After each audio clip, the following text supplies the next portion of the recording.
Hello বিয়ার, আসসালামু আলাইকুম। আজকে বানাবো চিতই পিঠা। তার জন্য একটু সাদা গুঁড়ো নিয়ে তার পানি দিয়ে গুলিয়ে নিব। এরপর সাথে একটু তেল দিয়ে তার ভিতরে দিয়ে দেব।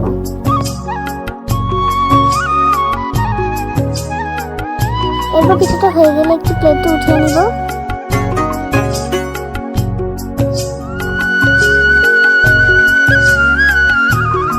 দেন একটি পাত্রে পানি দিয়ে তার ভিতরে তেজপাতা ও এলাচ দিয়ে দিব।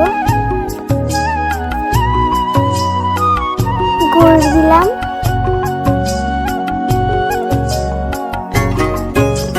দুধ দিয়ে নিলাম।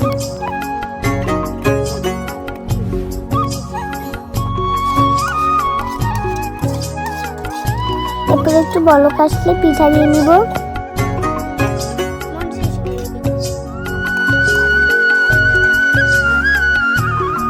পিঠাটা ভিজলেই একটি প্লেটে উঠিয়ে নিব।